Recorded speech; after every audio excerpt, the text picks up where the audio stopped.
So Minnesota's going to be traveling down to Arrowhead to play the 5-3 Kansas City Chiefs. They're currently 5-3 Kansas City Chiefs.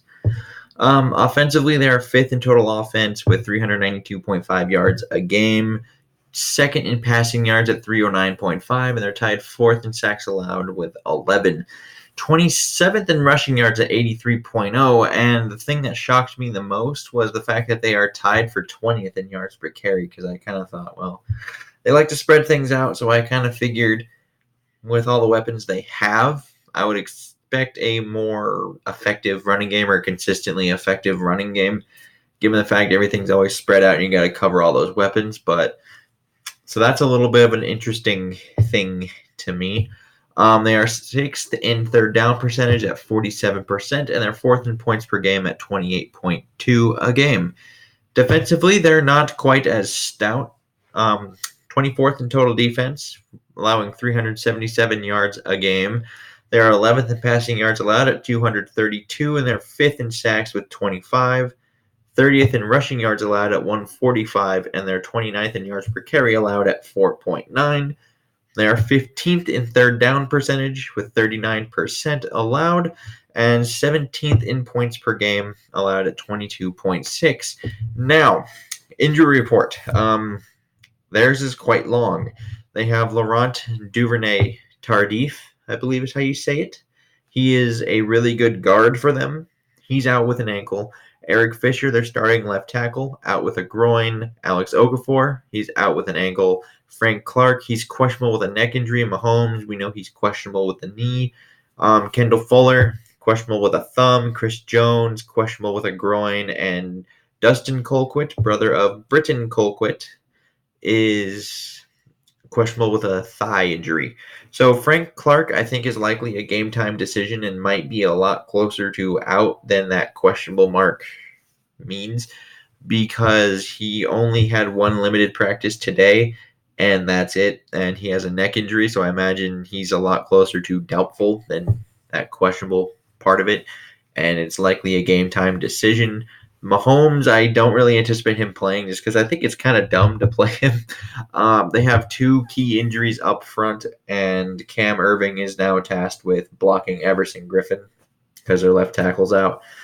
And Mahomes kind of needs all that mobility to be Mahomes. So I think they would be better off playing the long game here, just because I don't know if Cam Irving can protect Patrick Mahomes from, whether it be Griffin or Danielle Hunter on some plays, maybe Anthony Barr. I'm not sure who or how much he can really protect him if they ever get in one-on-one situations on any of either of those two edge rushers. So I would think it would be wise to not play him this week, even though I know they probably list him at questionable just because, well, even if we know he's not going to play, it's like you force him to prepare. All the good mind games. But Chris Jones will play. He practiced fully 2 days in a row, so I anticipate Chris Jones to be a go. Minnesota, they come in at 6-2, offensively third in total offense at 396.5 yards a game. They are 16th in passing yards at 236.4, 11th in sacks allowed with 15. They are third in rushing yards at 160.1 and tied fourth in yards per carry at 4.9. Conveniently the same number that the Chiefs seem to be giving up on yards per carry, which is kind of a weird, fun coinky dink. They are 11th in third down percentage at 44%. They are 10th in points per game at 26.4. And defensively, they are 5th in total defense at 313.9, and I don't know the last time our total offense ranked over our total defense since we had Zimmer, so that's a little interesting. They are 8th in passing yards allowed at 224.5, tied 8th in sacks at 23, 7th in rushing yards allowed at 89.4, and 10th in yards per carry allowed at 4.0. Now they are 11th in third down percentage, so 36% of the time they get first down on third down. Third in points per game allowed at 16.5 a game. So injury report, a little shorter. It's just Thielen. He's the only one with an injury designation. He's questionable with a hamstring, and I'm thinking there's a chance he's a game time decision. So for the rest of this little pregame thoughts kind of thing, I'm going to assume he's out just because I feel like that's a lot easier than what this might be if we just assume he's in, just because preparing for when the worst, so to speak. And I think this is going to have to be a Dalvin day, regardless of Thielen's status for this game, because, like I said, they allow a whole lot of yards, 140, and they allow 4.9 yards a carry, which is kind of good for us because we like to be a running football team. But Minnesota will need to get the tight ends involved in both Kyle and Irv Smith Jr. a lot more than they did against the Redskins last week, assuming Adam Thielen's out.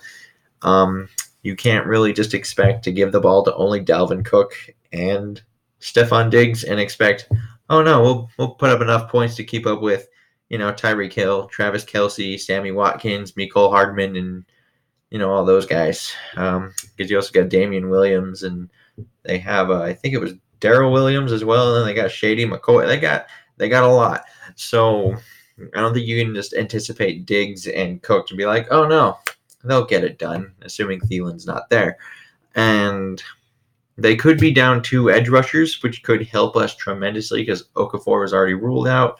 Frank Clark, I think, could be easily ruled out for this game.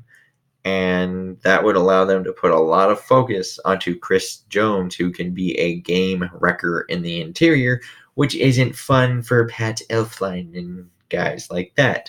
So, something to watch with that, Chris Jones. And I do think we match up well with the defense, mostly because, I think it's kind of built for us to be like, oh, cool, this is exactly the kind of game plan we wanted. We wanted to be able to go in there, control the clock, run the ball, and get our big explosive plays off of play action. That's how this team is built, and I think that's how they can actually attack this defense in the most sensible way. And I will say this, though. Minnesota does need to be careful. This team is very aggressive, and they are known to kind of go for the turnover and the sack. They'll blitz a lot, so you got to actually kind of be on point with your protections, whether that's, Garrett Bradbury, Kirk Cousins, or any adjustment they make, because that's a very loud stadium and they will kind of, get thrown off. Defensively, you cannot sleep on Matt Moore. He's obviously not the best quarterback, because you could argue they have the best quarterback not playing in this game, but he has a ton of weapons at his disposal, and all he really has to do is play point guard. He doesn't have to do anything special. All he needs to do is distribute the ball to Tyreek Hill and Sammy Watkins and Kelce, and kind of that kind of deal. Like, he doesn't need to do anything special. Just play point guard, and you're fine. That's kind of Matt Moore's thing right now. But he is much better off the play action. So, like I said, they average 3.9 yards a carry. You need to make sure they don't even get that to make this ineffective. So you have the best chance to keep them from getting explosive plays off of those play action plays. And he's much better off of it. So you got to take away that run game very, very early. And you cannot take the cheese, so to speak. Those trick plays, they like to do them a lot. Maybe not a lot, but I think anywhere from 3 to 5 times a game feels about right. I'm not a Chiefs person, but that feels right. And you can't just be caught looking in the backfield at Tyreek Hill when they motion him and that's how you get a wide open Watkins or Travis Kelce, because then that's a touchdown. So don't be caught cheating. And I do think we need impact plays on defense to win this game, which is, negative plays, sacks, strip sacks, turnovers, things of that nature. I think you kind of need those in these games, because I'm not sure at how much at bay we can keep this Kansas City offense, even with Matt Moore.